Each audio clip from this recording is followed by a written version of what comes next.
Bonjour à tous.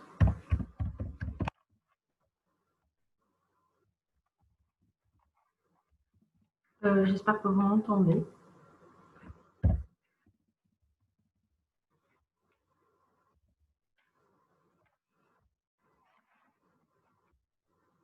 Très bien.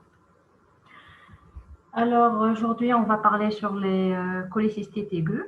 Donc, on va passer par le plan suivant.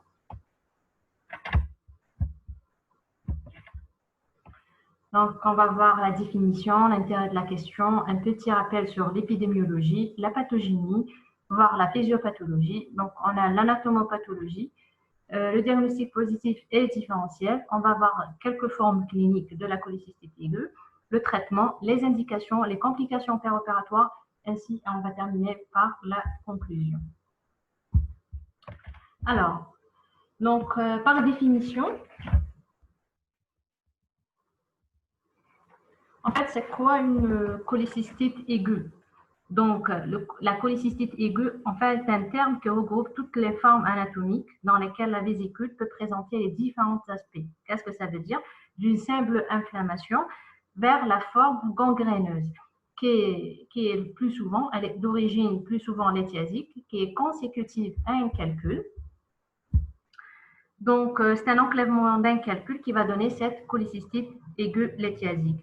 Sachant qu'il existe d'autres étiologies, hors que la lithiase, donc ils sont responsables de cet état inflammatoire. Donc, 80% des cas, les cholécystites aiguës, ils sont dus à un enclavement d'un calcul. Mais ça existe quand même des cholécystites aiguës dont l'étiologie est hors que la lithiase. Par exemple, vasculaire ou bien infectieuse. D'accord?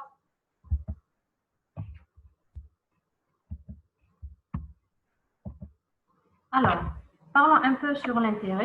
Donc, c'est une complication plus fréquente de la lithiase biliaire.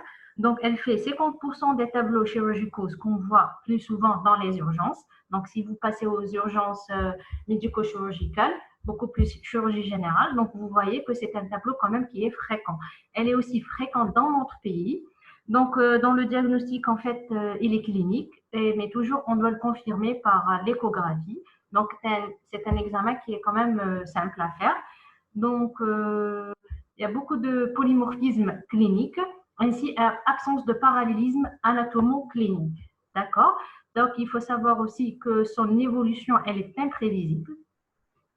Et dans la prise en charge, elle doit être précoce, ça veut dire dans les 24-72 heures. Le traitement des cholécystites aiguës, en fait, c'est un traitement qui est médico-chirurgical. Médico-chirurgical, quand on dit médico-chirurgical, oui, on parle de la chirurgie qui est, c'est-à-dire, c'est un traitement radical qui est la cholécystectomie. Quand on dit médical, c'est-à-dire la préparation à cette intervention chirurgicale. Donc, ça peut être une urgence chirurgicale différée aussi. Donc, le pronostic, il est amélioré ces derniers temps grâce à l'antibiothérapie parce que ça permet d'éviter les complications ainsi que les formes cliniques, les formes compliquées, pardon. Parlons un peu sur le plan épidémiologique. Donc, pour l'âge, donc généralement, ça touche, c'est une infection de l'adulte jeune. Donc, ça touche à peu près, l'âge, c'est 50 ans.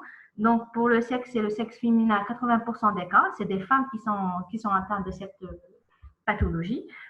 Pour le terrain, c'est un terrain dans les antécédents, c'est la lithiase vésiculaire.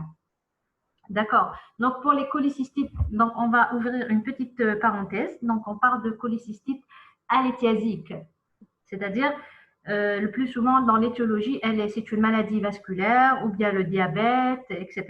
Donc, c'est des lésions vasculaires athéromateuses qui peuvent donner cette cholécystite aiguë. Donc, c'est une petite parenthèse, il faut la mettre.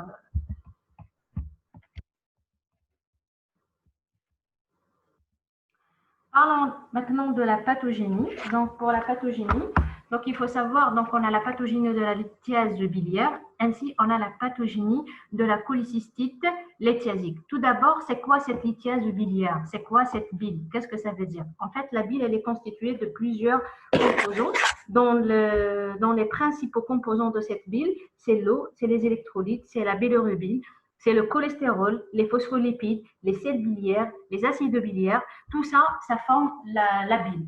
D'accord? Mais les trois éléments importants, c'est le cholestérol. Donc, c'est le cholestérol, c'est comme vous voyez dans ce triangle-là. Donc, on a le cholestérol. Alors, les phospholipides et les acides biliaires. Donc, on a un certain équilibre, comme vous voyez sur le triangle. Donc, de 0 à 100. Donc, on a un certain équilibre. Donc, quand cet équilibre il est respecté, donc on a une bile qui est fluide, qui est tout est normal, pas de pathologie, pas de calcul, etc. Quand on a un déséquilibre, c'est-à-dire un de ces composants diminue alors que l'autre, il augmentera une augmentation, dans ce cas-là, il y aura la formation de cette lithiase biliaire, donc qui est responsable par la suite de donner.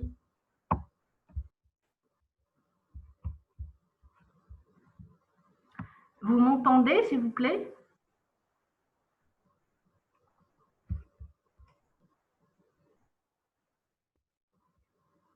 D'accord, ok.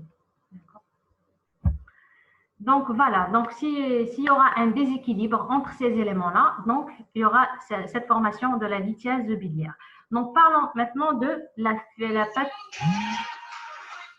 pathogénie de la cholécystite lithiasique. Donc on a dit tout à l'heure, donc par définition, la cholécystite, en fait, c'est l'enclavement d'un calcul. Donc cet enclavement d'un calcul au niveau du col vésiculaire ou bien au niveau du canal cystique, il permet d'exclure la vésicule biliaire.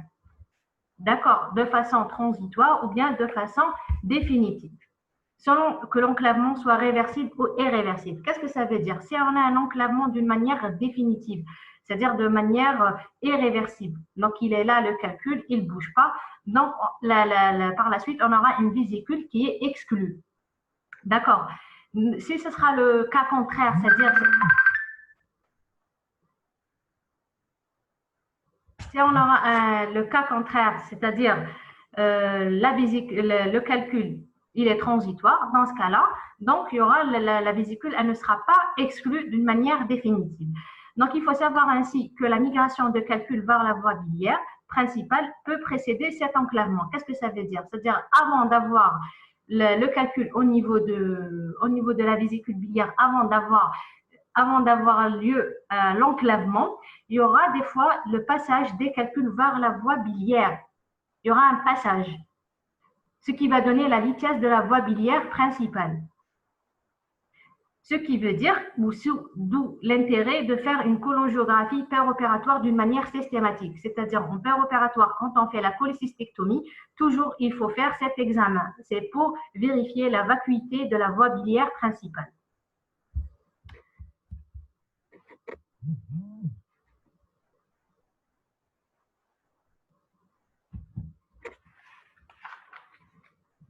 Alors, passons maintenant à la physiopathologie.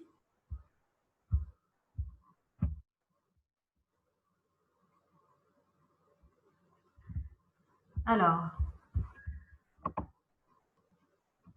donc pour la physiopathologie, il faut savoir qu'on a deux stades. Donc tout d'abord, c'est le premier stade, c'est le stade de l'inflammation. Le deuxième, c'est un stade de l'infection. D'accord? Donc ces deux stades. Donc le premier stade, c'est l'inflammation qui est due à l'enclavement. Donc on a un enclavement, le calcul est là, donc on a une stase biliaire. La stase biliaire, elle permet une résorption par la muqueuse des pigments et des sels biliaires, ce qui va donner une bile blanche, ce qu'on appelle l'hydrocholécyste. Il faut retenir ça. Donc, par la suite, il y aura une tension vésiculaire parce que la bile, elle ne pourra pas sortir vu le calcul, c'est-à-dire une vésicule qui est bouchée, etc. Donc, on aura une tension vésiculaire qui va comprimer les veines, qui va comprimer les vaisseaux lymphatiques. Et là, c'est le stade de l'inflammation aiguë, ou ce qu'on appelle l'hyperémie. D'accord? Donc, ça, c'est le premier stade. Par la suite, on aura ce qu'on appelle l'infection. D'accord? C'est le deuxième stade. En fait, c'est une conséquence secondaire. Donc, dans ce cas-là, on trouve une paroi vésiculaire qui est ischémiée. Donc, par la suite, il y aura une pullulation microbienne. On trouvera une vésicule tendue d'aspect inflammatoire dont le contenu chimique et bactériologique, il est variable.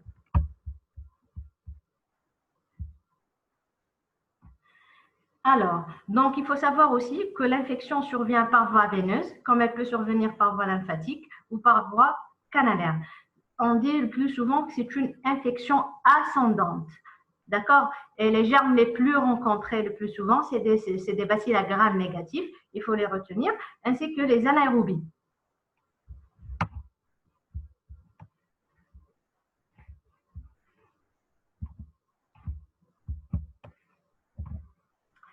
Voilà. Parlons maintenant sur les lésions anatomopathologiques. Donc, on va parler de quoi? Donc, tout d'abord, on va parler sur les calculs. Donc, pour les calculs, donc, on peut trouver un seul calcul qui est unique ou bien multiples calculs comme on voit sur la photo. Donc, je ne sais pas si vous voyez, voilà. Donc, ça, c'est une vésicule qui est multilithiasique. Dans la taille, elle est différente, c'est-à-dire on peut trouver des microlithiases, c'est-à-dire de 1 cm, de 0,5 cm, qu'on pourra trouver des macrolithiases faisant 30 mm, c'est-à-dire 3 cm. Dans la forme, elle est aussi variable, mais le plus souvent, c'est des calculs à facettes, c'est comme on voit ici. C'est-à-dire, il y a des faces, ça ressemble à, ou bien ovoïdes. On peut trouver aussi des calculs ovoïdes. Dans la composition chimique, elle est différente, c'est-à-dire le plus souvent, on trouve des calculs cholestéroliques, comme on voit, ces calculs-là sont jaunâtres. On peut trouver des calculs pigmentaires, comme on peut trouver des calculs calciques et radio-opaques, c'est comme on voit ici. D'accord. Il faut savoir que sur cette photo, ce n'est pas des calculs de la vésicule biliaire. D'accord. C'est juste pour voir le type de calcul. Calcique, comment ils sont.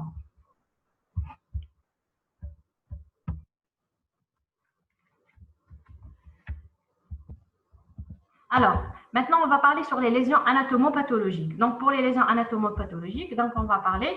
Donc, on a différents types.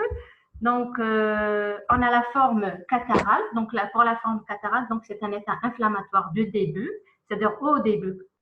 Donc, on a cet état inflammatoire, donc il survient juste après l'enclavement. Donc, on a un enclavement, on a l'inflammation, l'hypernémie. Ça, c'est une forme catarrhale. Qu'est-ce qu'on trouve? On trouve une vésicule qui est rouge avec une paroi qui est épaissie.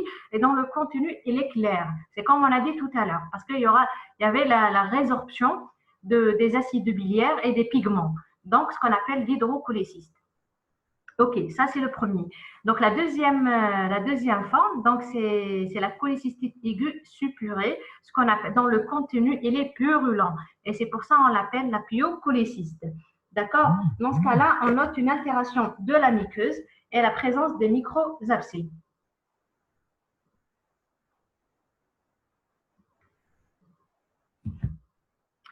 Alors, par la suite, on a la cholécystite aiguë suppurée diffuse. Donc, c'est une forme phlegmoneuse, donc c'est une inflammation diffuse ou bien ce qu'on appelle, c'est une forme phlegmoneuse. Donc, la vésicule, elle est phlegmoneuse. Donc, on a une extension, c'est-à-dire de l'inflammation en périvésiculaire. Donc, ça dépasse la vésicule. Donc, on trouve même des fois une inflammation de vésicule hépatique. Donc, dans ce cas-là, il vaut mieux, c'est-à-dire faire l'intervention plus précoce. D'accord? Alors, l'intervention est plus précoce parce qu'on a, car le clivage de la vésicule biliaire, et dans ce cas-là, il est plus facile. Si on va tarder par la suite, ça va être très difficile, c'est-à-dire de faire la cholécystectomie.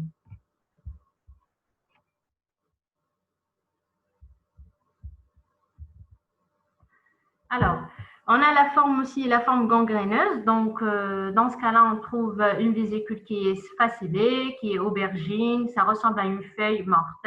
Et par la suite, on a la fin, c'est la cholécystite aiguë scléro-atrophique. Donc, c'est une vésicule qui est ratatinée, qui est vide.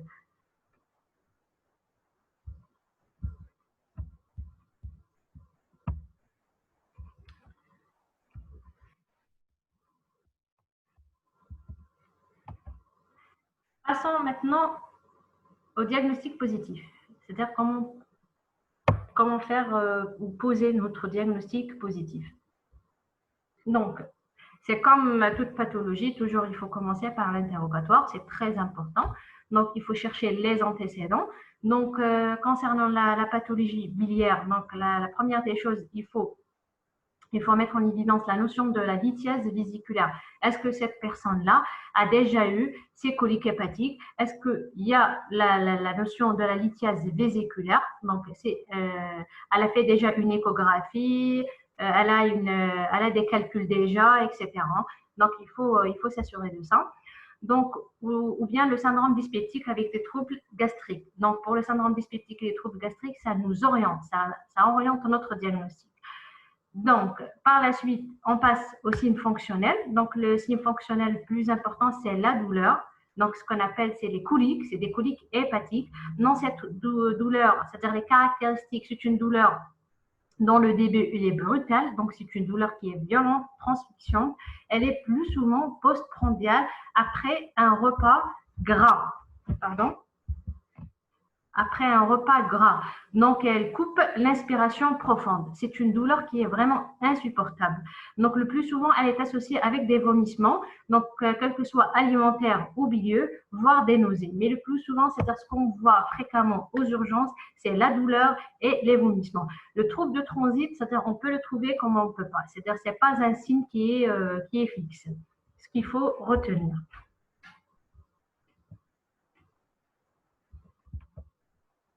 Donc, cliniquement, comment reconnaître cette cholécystite aiguë? Donc, cliniquement, c'est une colique hépatique fébrile.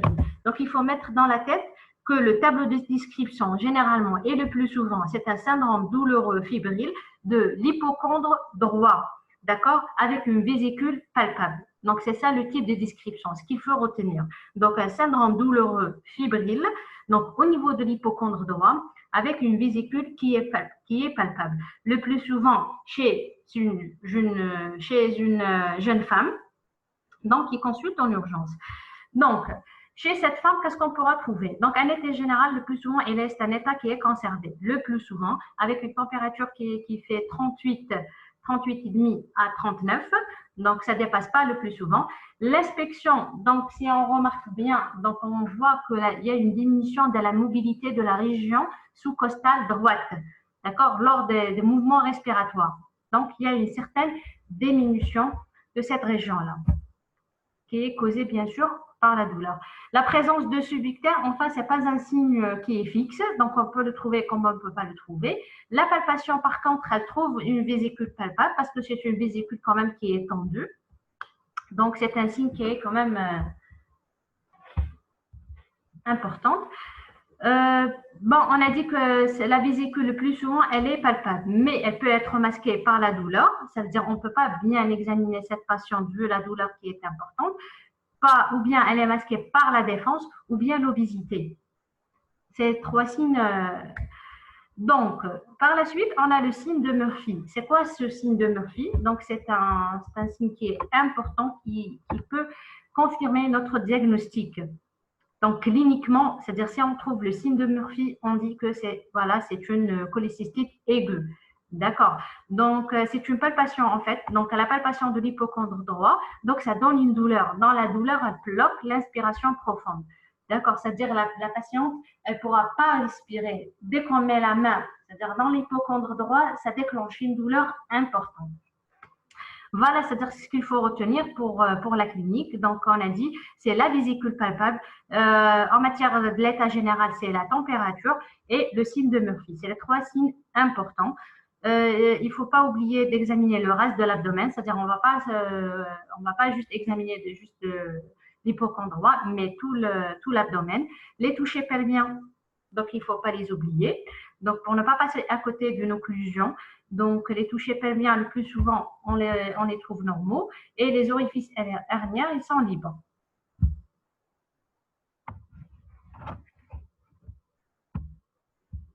Voilà. Donc ça, c'est pour la clinique.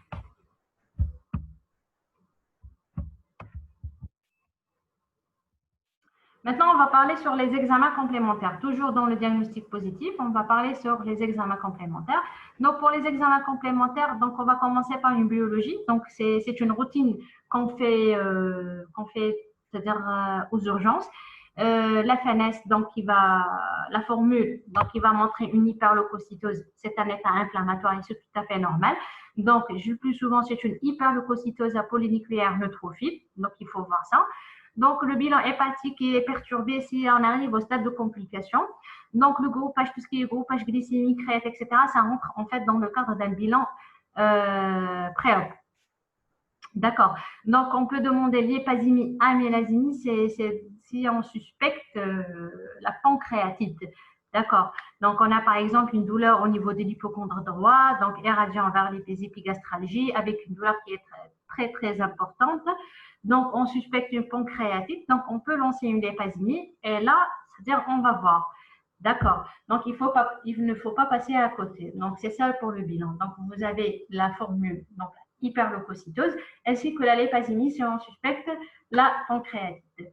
Donc, sur le plan morphologique, quels sont les examens qu'on peut les faire? Donc, c'est un seul examen qui est très important, qui est moins cher et il est efficace. Donc, c'est l'échographie abdominopelvienne, ou ce qu'on appelle, enfin, c'est pas abdominopelvienne, mais plutôt c'est hépatobiliaire. D'accord? Donc, c'est vrai, c'est une écho, c'est-à-dire pour voir tout l'abdomen, mais beaucoup plus hépatobiliaire. La région, on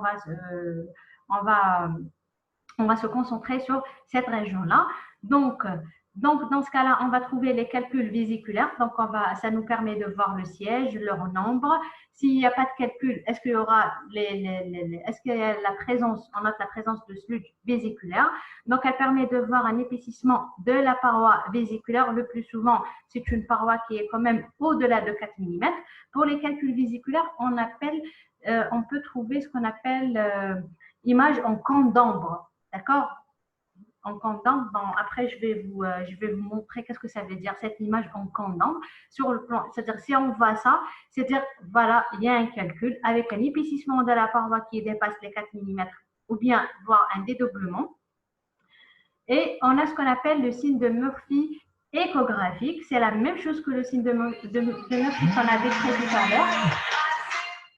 C'est pratiquement la même chose, mais ça, c'est à l'écho, c'est-à-dire avec la sonde échographique. Il faut juste mentionner aussi, donc quand on fait l'échographie, il faut juste mentionner qu'il n'y a pas de dilatation de la voie biliaire principale. D'accord? Pour ne pas passer à côté d'une lithiase de la voie biliaire principale.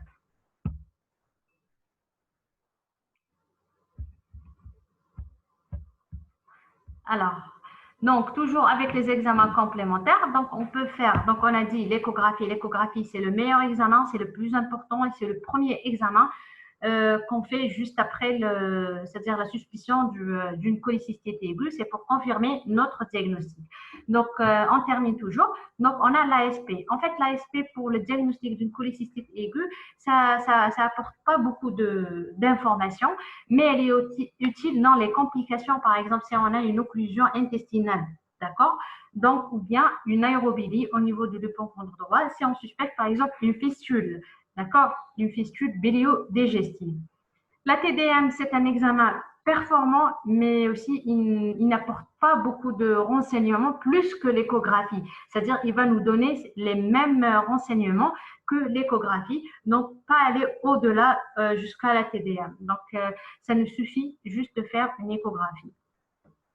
D'accord? On a la radio, le téléthorax. Dans le téléthorax, il est systématique dans le cadre de bilan pré-op. La cholangiographie intraveineuse, la scintigraphie biliaire, la cholécystographie orale. Donc, il y a ces examens-là, donc on ne les pratique plus, surtout dans le cadre de l'urgence. Donc, on se contente juste de l'échographie avec l'examen clinique et la biologie et pour permettre l'hospitalisation et la prise en charge du patient. D'accord. Est-ce que vous avez compris jusque-là? Est-ce que vous avez des problèmes? Est-ce que je suis claire?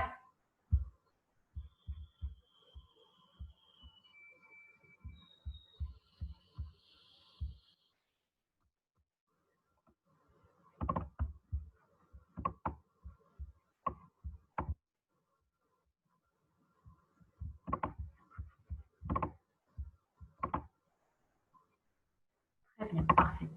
Alors, maintenant, on va parler sur le diagnostic. On va parler sur le diagnostic différentiel. D'accord? Donc, on a des affections médicales et on a des affections chirurgicales. Alors, donc, pour les affections médicales, par exemple, qu'est-ce qu'on a? C'est-à-dire, on peut passer, c'est-à-dire, on peut dire que ce n'est pas une colique hépatique, mais plutôt c'est une colique néphrétique. Comment on peut faire la différence? Alors, pour les affections médicales, donc, les coliques néphrétiques, on ne peut pas passer à côté d'une colique néphrétique. Pourquoi? Parce que le caractère, déjà, le caractère de la douleur, ce n'est pas la même chose que la colique hépatique. Ça, c'est un. En plus de ça, il y aura des signes associés, c'est des signes urinaires. Donc, chez cette patiente, par exemple, une patiente qui présente une colique néphrétique, on peut trouver des désuries, crues mictionnelles, des brûlures mictionnelles. Donc, voilà, donc c'est pas la même chose avec une colique hépatique. Par exemple, donc, on peut... le diagnostic différentiel, c'est par exemple la pneumopathie base droite. Donc, on va penser, bon, c'est une colique hépatique ou bien c'est une pneumopathie base droite. Et c'est comme tout à l'heure, donc on a dit, il y a toujours des signes associés. Par exemple, pour la pneumopathie base droite, donc on aura des signes thoraciques logiquement, et même on aura sur les clichés, donc des signes qui sont en faveur de cette pneumopathie. Infarctus de myocarde, donc aussi, par exemple, on va le suspecter chez un sujet, par exemple, âgé, diabétique, et on va penser avec une douleur qui irradie vers le membre gauche. Donc, logiquement, on va demander le CG, la troponine. Donc, les caractéristiques de la douleur, donc, ils sont différents. Ce n'est pas la même chose que la colique hépatique. Ou bien, on a par la suite, pour les affections médicales, on a la crise hyperalgique d'ulcère. Donc, ces pathologies, c'est-à-dire ils sont comment dirais-je, c'est-à-dire spécifiques. Ils ont une clinique différente de la colique hépatique ou bien des signes de cholécystite aiguë. D'accord? Donc, ils sont complètement différents. Pour les affections chirurgicales, par contre, ça, c'est bien. Donc, ça, on peut passer à côté. Par exemple, pour l'appendicite sous-hépatique. Pour l'appendicite sous-hépatique, elle donne pratiquement la même symptomatologie qu'une colique hépatique. Mais là, c'est-à-dire que c'est l'examen complémentaire qui peut faire la différence, qui est l'échographie. C'est-à-dire l'échographie, elle trouve une vésicule biliaire qui est complètement normale. Mais la douleur, c'est une douleur d'une colique hépatique. C'est une douleur qui est importante, avec des vomissements, etc. Mais la colique, l'échographie, elle est normale. La vésicule, elle est normale. Dans ce cas-là, il faut faire très attention pour ne pas passer à côté. Donc, on a aussi la péritonite par perforation d'ulcère. Donc, la péritonite par perforation d'ulcère, dans ce cas-là, c'est l'ASP qui va nous orienter parce qu'il va nous montrer le croissant gazeux. D'accord? Donc, on va trouver un croissant gazeux donc, qui est évident. C'est-à-dire, on va dire, voilà, ça, c'est une péritonite par perforation. Donc, la péritonite, parce qu'on va trouver la contracture. Donc, c'est ce qu'on appelle un abdomen de bois, un abdomen qui est dur. D'accord? Alors, sinon, on peut faire même l'épo-hépatobiliaire, il n'y a pas de souci, c'est-à-dire on fait l'ASP, c'est-à-dire si on fait l'ASP, on trouve le croissant gazeux, c'est évident. Si ce n'est pas le cas, donc on peut faire l'échographie et on va voir, c'est-à-dire on va toujours voir une vésicule qui est normale, d'accord, avec une notion de prise anti-inflammatoire, donc ça nous oriente, d'accord. On a l'ischémie, ou bien ce qu'on appelle l'ischémie ou bien l'infarctus ilio-mésentérique. Donc, dans ce cas-là, le plus souvent, c'est un terrain qui est vasculaire. Donc, c'est un patient qui est athéromateux, qui a une maladie emboligène. C'est-à-dire, il y a des notions qui nous orientent. C'est pour ça qu'il faut faire l'interrogatoire d'une manière détaillée. D'accord? Donc, on a dit que le plus souvent, c'est un sujet âgé. Donc, plus ou moins, on trouve des mélénins. Donc, si l'échographie elle est négative, donc il faut penser, il faut pas passer à côté. C'est-à-dire pour ces affections chirurgicales, il faut les mettre dans la tête. C'est-à-dire, Anna, je pense au cholécystite aigu, mais en même temps, je ne vais pas éliminer ces affections chirurgicales. D'accord, ces tableaux-là. Donc, pour la pancréatite aussi, donc pour la pancréatite, en fait, c'est une pathologie qui associe le plus souvent une cholécystite aiguë. D'accord. Donc, c'est des affections qui s'associent le plus souvent. Donc, devant toute pancréatite aiguë, donc il faut chercher l'étiologie léthiasique. D'accord? On trouve une hypasémie qui est 3 fois la normale, les signes de Sears qui sont là. Donc, dans ce cas-là, il faut y penser à une lithiase biliaire. Pardon. Alors, on termine.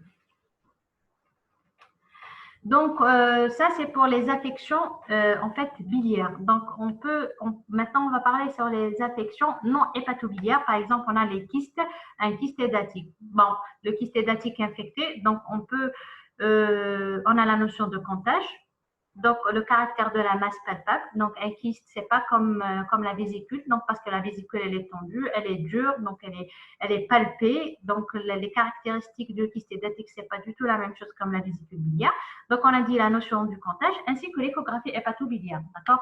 L'écho, elle permet de confirmer. C'est-à-dire, c'est pas du tout la même chose. Donc, ça donne les caractéristiques du kyste avec un liquide clair, etc., ou bien un liquide purulent bien limité. C'est pas comme la vésicule biliaire. On a aussi l'abcès du foie. L'abcès du foie, en fait, c'est une douleur vive au niveau de l'hypocondre droit. D'accord. Donc, aussi, c'est l'écho qui peut confirmer le diagnostic.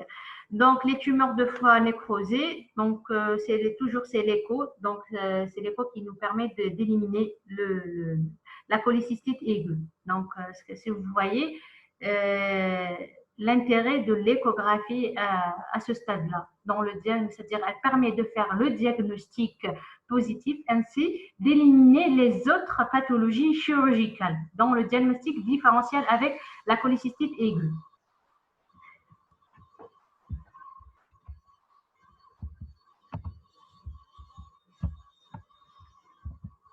Alors, maintenant, on va parler sur les formes cliniques. D'accord? Donc, pour les formes cliniques, qu'est-ce qu'on a? On a plusieurs formes. On a les formes, ce qu'on appelle les formes associées. Qu'est-ce que ça veut dire?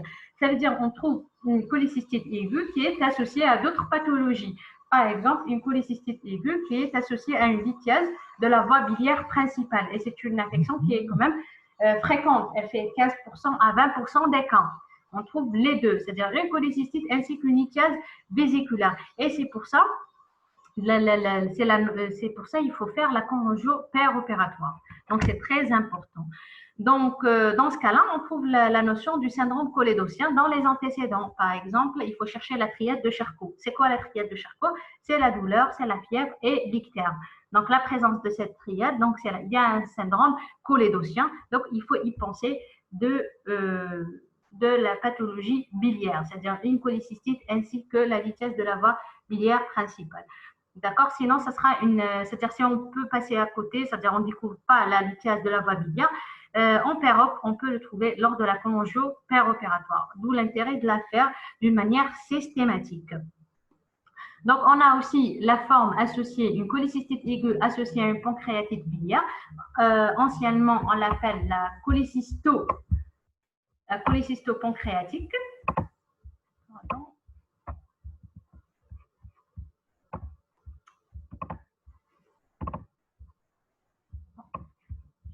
À voir. Voilà, donc anciennement appelée cholécystopancréatite. On a dit, elle fait à peu près 4% et demi. Donc 4% et demi, en fait, dans ce cas-là, qu'est-ce qu'on va trouver? On va trouver le tableau d'une cholécystite aiguë, c'est-à-dire la colique hépatique, etc., associé avec un état de choc. D'accord? Un état de choc qui est important, une douleur de l'hypocondre droit qui irradie vers l'épigastre. Le plus souvent, c'est le bilan biologique qui va nous orienter. Donc, c'est pourquoi on a dit, si on suspecte une pancréatite, il faut lancer la lépasémie, il faut lancer le bilan. Donc, généralement, le plus souvent, c'est le bilan biologique qui va nous orienter beaucoup plus la lépasémie. Au-delà de 3 fois, enfin, c'est 3 fois la normale, c'est une pancréatite. Et ainsi que l'examen morphologique, c'est l'échographie qui peut confirmer ce diagnostic-là. D'accord? Donc, et par la suite, donc les formes associées, on a le cancer vésiculaire. Donc, on peut trouver une cholécystite aiguë avec un cancer vésiculaire. Donc, ça, c'est un problème de diagnostic. Pourquoi? Parce que le cancer, il peut simuler une cholécystite aiguë et le contraire est vrai. Même la cholécystite aiguë, c'est-à-dire elle peut simuler aussi un cancer de la vésicule biliaire. D'accord? D'où l'intérêt de faire une bonne échographie préopératoire, voire dans ce cas-là, c'est-à-dire si on aura des signes suspects c'est-à-dire sur l'échographie, on peut demander un examen extemporané, c'est-à-dire lors de l'intervention chirurgicale. Donc, on demande un examen extempore qui pourra nous confirmer ou bien dire que c'est voilà, c'est un cancer qui est associé, donc on fait notre intervention, cholécystectomie, etc. Ou bien non, c'est-à-dire c'est juste une cholécystite, pas un cancer. Voilà, donc ça concernant les formes associées. On a aussi les formes compliquées. Donc les formes compliquées, par exemple, une forme qui est compliquée d'une gangrène vésiculaire. Donc en fait, c'est l'apanage du diabétique. Il faut mettre ça dans la tête. Donc la forme compliquée d'une gangrène, c'est l'apanage du diabétique ainsi que le sujet athéromateux dans les personnes qui ont des problèmes vasculaires. Car les signes cliniques, en fait, sont majorés par des signes de choc. D'accord, des signes de choc. Donc, on trouvera un état général qui est altéré, un faciès qui est grisâtre, un sujet qui est apathique ou bien complètement agité. Donc, par contre, dans ce cas-là, on ne trouve pas de la fièvre. Donc, il n'y a pas de fièvre. Au contraire, on peut trouver une hypothermie. Et l'écho, donc l'écho, elle permet de voir un aspect feuilleté, comme on a dit tout à l'heure, donc un aspect feuilleté de la paroi, et la présence des micro-abcès sur la paroi. Donc voilà, donc dans ce cas-là, on parle d'une gangrène vésiculaire. On a des formes qui sont compliquées de fistules, oui, donc ce qu'on appelle les fistules bilio-biliaires, voire des fistules bilio-digestives. Donc pour les fistules bilio-biliaires, donc dans ce cas-là, on trouvera l'ictère. Donc et le diagnostic, généralement, il est fait en période. D'accord, pour les fistules bilio-biliaires. Donc, pour les fistules bilio-digestives, donc, ça peut donner un état ou bien un syndrome hémorragique avec des hématémèses et des mélénas, ce qui pose l'indication de chirurgie, c'est-à-dire indication opératoire, pardon. Donc, pour le bilio-digestif, on va ouvrir juste une petite parenthèse. Donc, il y a différents syndromes, c'est-à-dire tout dépend où se fera cette fistule, d'accord? Donc, par exemple, on a le syndrome de Bouvray. Donc, c'est une fistule cholécysto-gastrique. C'est-à-dire, il y aura une perforation de la vésicule biliaire au niveau de l'estomac. D'accord? Donc, au niveau de l'estomac. Et donc, il y aura un passage de calcul. D'accord? Donc, le calcul, il passe directement au niveau du pylore et ça donne une sténose. Donc, et comment on peut faire le diagnostic? Le diagnostic, il est facile parce que ce patient, il va présenter des vomissements, donc à répétition, et il peut émettre le calcul par les vomissements, c'est-à-dire par la bouche au cours des vomissements. D'accord? Et c'est un tableau qui est quand même d'une sténose digestive haute, c'est-à-dire il est évident. On peut poser notre diagnostic. Dans un autre cas, donc le calcul il peut être chassé dans le grêle, il va s'enclaver dans la valvule de Borin, voilà, dans la valvule de Borin, et ça va donner lieu à un iléus biliaire. Et dans ce cas-là, on parle d'une occlusion intestinale. C'est pourquoi tout à l'heure, on a dit on peut faire l'ASP pour ne pas passer à côté d'une occlusion. Et voilà le tableau d'une occlusion, c'est-à-dire par fistule bilio-digestive. Donc, le calcul inique au niveau, c'est-à-dire au niveau du grêle, donc il va être enclavé au niveau de la valvule de Borin. Et là, ça donne l'iléus biliaire. Voilà. Donc, et par la fin, donc on pourra avoir aussi la fistulisation au niveau du côlon. Ça, c'est méchant. Donc, ça, c'est très grave. Donc, la fistulisation de la cholécysto-colique, parce que c'est un milieu septique. Donc, vous voyez, donc le milieu septique au niveau des voies biliaires. Donc, ça, c'est très grave. Donc, il faut juste retenir ça. C'est les formes compliquées de fistule. Donc, c'est-à-dire la fistule, elle aura lieu au niveau gastrique, comme elle aura lieu au niveau du grêle, comme elle aura lieu au niveau du côlon. Voilà. On a aussi les cholécystites aiguës avec angiocolite. C'est un tableau de cholécystite qui est associé avec une vitesse de lava biliaire avec angiocolite. Donc, c'est un tableau de septicémie, fièvre, les frissons. L'examen, il trouve de l'hépatomégalie, donc douloureuse, hépatomégalie douloureuse. Donc, ça, c'est indispensable. Il faut traiter rapidement parce que c'est deux pathologies quand même lourdes, angiocolite ainsi que la cholécystite. Donc, on a la péritonite. Donc, on a ce qu'on appelle la péritonite généralisée. Donc, la péritonite, c'est par perforation. Donc, on aura un syndrome perforatif ainsi qu'une contracture. D'accord? Donc, ou bien on aura ce qu'on appelle la péritonite par diffusion. D'accord? Donc, on a deux types. Donc, pour la péritonite généralisée, on a deux types. Soit par perforation, et ça, c'est simple, c'est-à-dire on trouvera un tableau d'une péritonite le plus normalement du monde, une contracture abdominale, c'est un tableau qui est évident, on peut poser le diagnostic. Mais par contre, quand on a une péritonite par diffusion, ça, c'est un peu difficile parce que la symptomatologie, elle est trompeuse. D'accord? Donc, elle retarde le diagnostic. Il faut faire attention. Donc, on a les cholécystites aussi, cholécystite aiguë compliquée de péritonite localisée. Qu'est-ce que ça veut dire une péritonite localisée? C'est un plastron vésiculaire. Dans ce cas-là, il faut faire attention. Donc, elle est peu fréquente. Donc, ce n'est pas un tableau qui est fréquent tout le temps, donc elle est peu fréquente. Le plus souvent, elle est tardive, donc elle dépasse les 8 jours. Donc, en premier temps, donc, on a le plastron, il se situe au niveau de l'hippocondre droit. Donc, comment savoir ou comment connaître ce plastron vésiculaire? Donc, c'est un empattement profond et douloureux.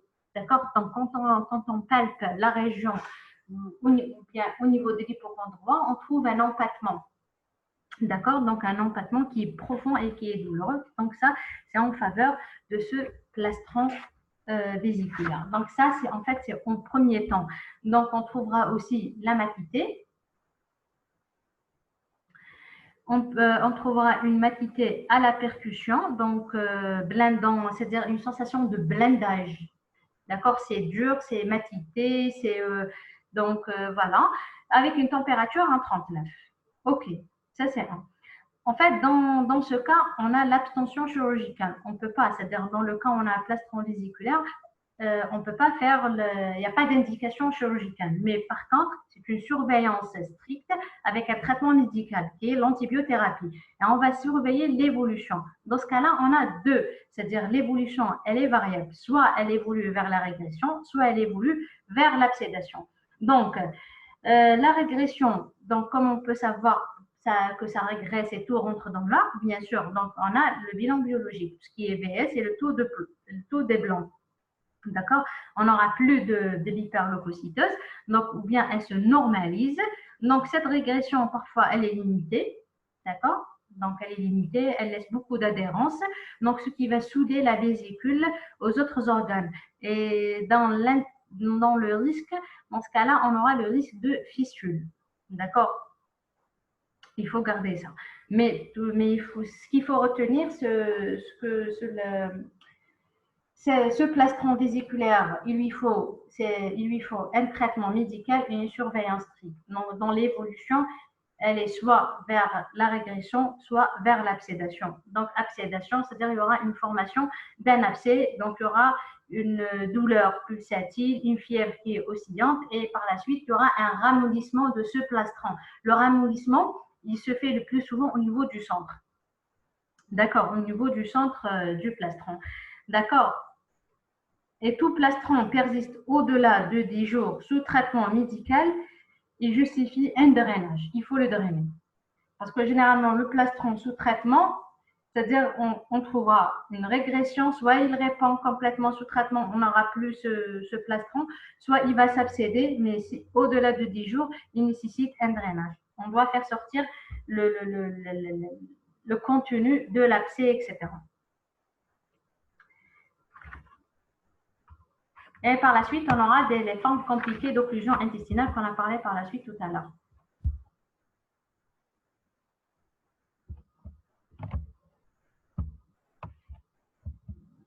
Alors, donc, on a les formes cliniques. Donc, pour les formes cliniques, on a les formes symptomatiques.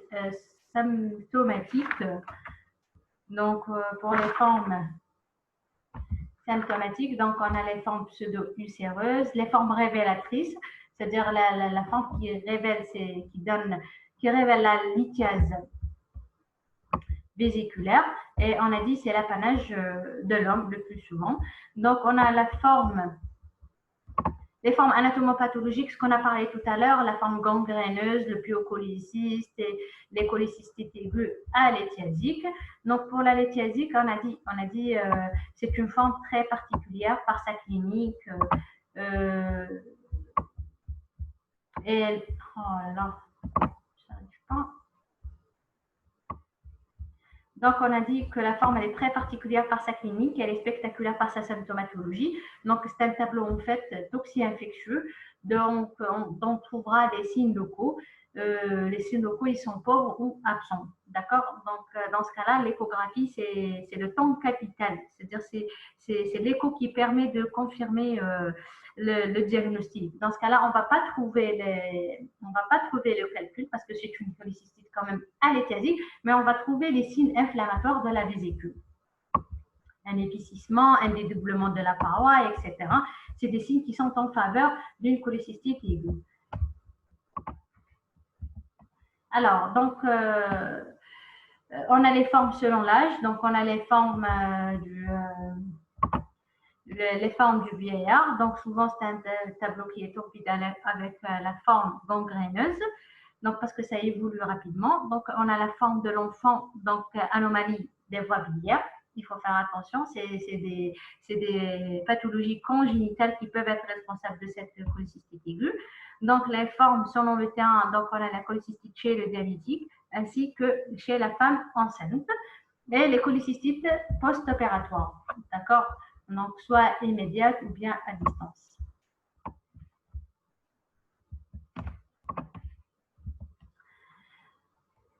Passons au traitement.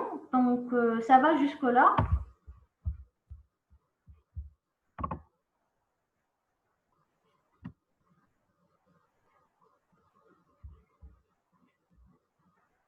Très bien. Donc, passons au traitement. Donc, le but de traitement, c'est quoi en fait? Donc, c'est lutter contre l'infection, c'est supprimer sa cause, c'est-à-dire on va lutter complètement contre cette cholécystite. Donc, supprimer sa cause, c'est quoi? C'est la lithiase. Donc, enlever le réservoir complètement et éviter les complications ainsi que le contrôle de la voie biliaire principale. Donc, pour les méthodes, déjà, au début, on a dit que le traitement des cholécystites aiguës, c'est un traitement qui est médico-chirurgical. Et je vous ai dit que le traitement médical, c'est un traitement qui permet la préparation du patient à la chirurgie. Donc, pour le traitement médical, donc, on a le diète, donc diète absolue, donc la réhydratation et la rééquilibration ionique, donc après bien sûr un bilan, etc.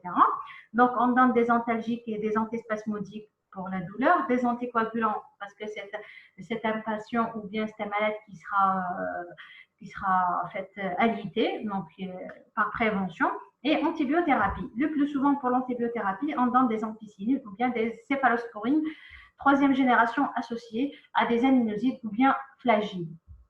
D'accord, en IV et une surveillance stricte. Voilà, donc la température, la douleur, les taux de leucocytes et le bilan hydroélectrolytique. Passons au traitement chirurgical. Pour le traitement chirurgical, en fait, c'est une cholécystectomie qui est une ablation qui doit être réalisée 48 heures après. 48 heures après la préparation du malade ou 48 heures après le traitement médical. Donc, la première des choses, c'est hospitaliser le patient.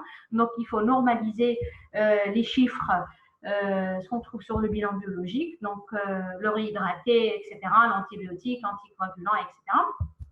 Après 48 heures après, on passe à l'acte chirurgical, donc la cholécystectomie, donc, ou bien en chirurgie programmée. Donc, voilà. Ça, c'est une remarque. Si on ne fait rien, les choses s'empirent et deviennent parfois irréversibles. Il faut faire attention. C'est-à-dire, on ne se contente jamais d'un traitement médical. Parce que des fois, quand on est dans le traitement médical, on trouve une amélioration, pas de douleur, pas de fièvre, etc. Mais le traitement, il est chirurgical. Le traitement médical, c'est juste une préparation donc, à la chirurgie. Il faut faire attention. Pour les soins post-opératoires, donc généralement, ce sera une réalimentation, d'accord, le lever précoce. Les HPPM, ça veut dire les anticoagulants, bon, ce sera pour les sujets à risque. d'accord, les sujets qui restent alités longtemps, etc. Donc, il faut faire attention. Et les antalgiques, bien sûr. Voilà.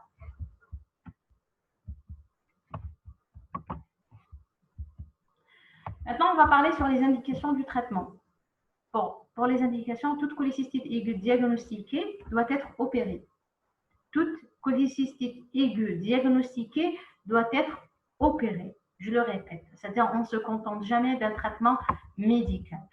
Alors, la cholécystectomie, elle est réalisée en urgence ou bien en urgence différée, c'est-à-dire à 48 heures, 72 heures. D'accord? Voilà, c'est comme vous voyez, j'ai dit de préparation médicale. Donc, dans les 48 heures à 72 heures. La cholécystectomie n'est indiquée que chez les sujets inopérables. Enfin, ça, c'est...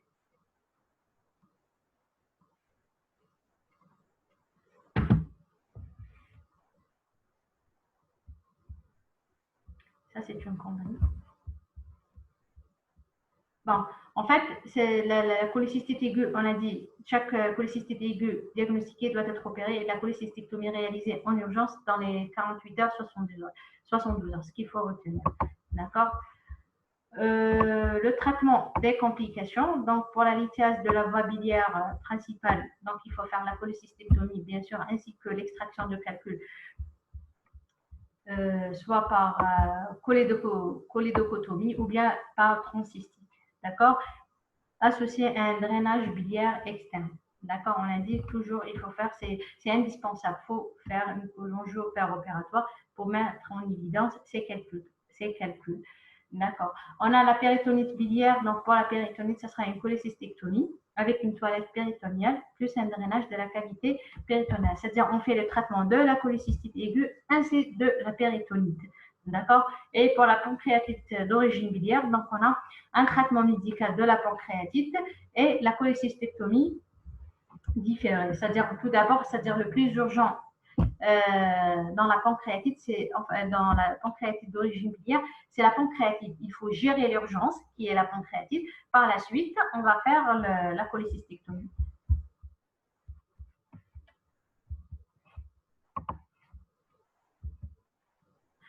Alors, maintenant, on va parler sur les complications. Enfin, ce n'est pas des complications, mais on va parler sur les accidents péropératoires, on va parler sur les complications précoces et les complications tardives. Donc, bon, pour les accidents péropératoires, par exemple, on pourra avoir une rupture péropératoire de la vésicule biliaire. D'accord? Donc, il faut faire attention, il faut savoir manipuler la vésicule biliaire. Donc, on pourra avoir aussi une plaie de la voie biliaire principale, et c'est très dangereux. Donc, on pourra avoir aussi une plaie vasculaire, surtout de la branche droite de l'artère hépatique. D'accord? Une plaie au niveau du duodénum, une plaie au niveau du côlon, donc, et surtout en cas de fissure cholécysto-digestive. Il faut faire très attention en péropératoire. Donc, ça, c'est des accidents qu'on pourra c'est-à-dire qu'on pourra les faire, qu'on pourra les. Voilà. Donc, pour les complications précoces, donc on a les complications, c'est-à-dire les complications de toute chirurgie. Par exemple, ce qui est thrombophlébite, c'est n'importe quelle chirurgie. On est les infections urinaires, le sepsis de paroi, la bronchopneumopathie, la thrombophlébite, c'est-à-dire que ce pas des complications qui sont liées à la cholécystectomie. D'accord. Pour les complications spécifiques, donc on a la fistule biliaire, par plaie de la voie biliaire principale, par lâchage de la ligature cystique, donc on ne lit pas bien le canal cystique, donc ce qui va donner une fistule biliaire, une péritonite biliaire, une hémorragie par lâchage de l'artère cystique aussi, ou bien une chute d'escarpe. Par exemple, on brûle avec le bistouri électrique et quelques jours après, il y aura une chute d'escarpe et ça va donner des hémorragies. Ou bien par lâchage, c'est-à-dire du nœud, quand on lit l'artère cystique. Donc, des abcès œsophréniques, on pourra avoir aussi de la pancréatite aiguë post-opératoire parce qu'en fait, on a travaillé dans la région bilio-pancréatique. Voilà, c'est la région hépatique, donc ça peut donner des pancréatites. post-opératoire. Donc, on a la complication tardive. Par la suite, c'est-à-dire on peut trouver une lithiase résiduelle et c'est pour ça qu'on a dit toujours il faut faire la conjo péropératoire. C'est pour éviter cette lithiase résiduelle parce qu'on pourra avoir par la suite une angiocolite liée à cette lithiase. Donc, on a les éventrations, la diarrhée et le reflux gastro-œsophagien. Donc, ça, c'est les complications tardives qu'on pourra les rencontrer par la suite.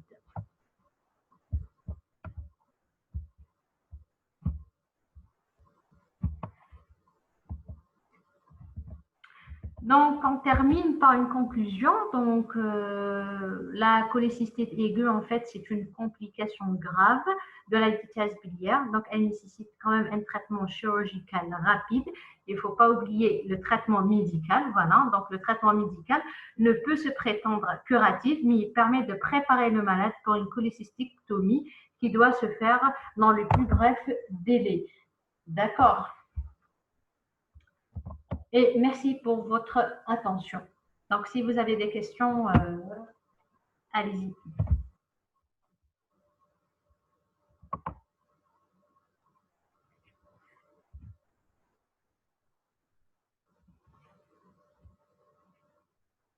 Alors, c'est quoi le signe de Murphy échographique? Le signe de Murphy échographique, en fait, c'est le signe de Murphy clinique. C'est pratiquement la même chose.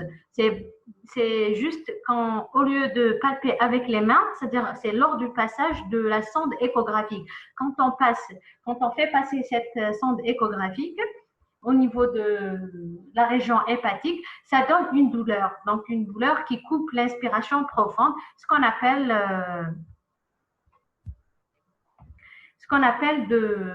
le signe de Murphy positif. Donc, en fait, pour le plastron, on a dit c'est une abstention chirurgicale. C'est une abstention chirurgicale, c'est-à-dire on n'a pas le droit de toucher, on n'a pas le droit d'opérer le patient. C'est-à-dire c'est une abstention, mais c'est-à-dire on met le patient sous traitement médical avec une surveillance stricte et on verra. Soit ça va regresser et tout rentre dans l'ordre, soit elle va s'abcéder. D'accord? Donc abcédation et on va surveiller. Si la persistance de cet abcès, donc on est obligé de faire l'ouverture de cet abcès et le drainer.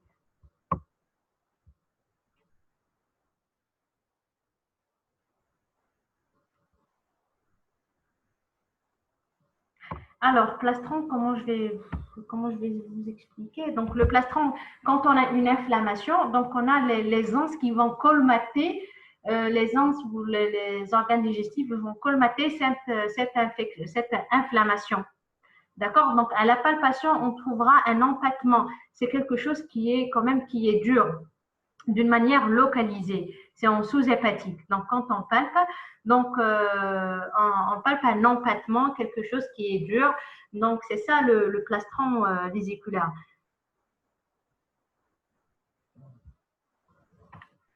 Je ne sais pas si vous avez bien compris. J'arrive à vous expliquer.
Merci à vous. Merci pour votre attention. Enfin, on va vous informer sur le thème prochain. Donc, on va vous publier sur la page.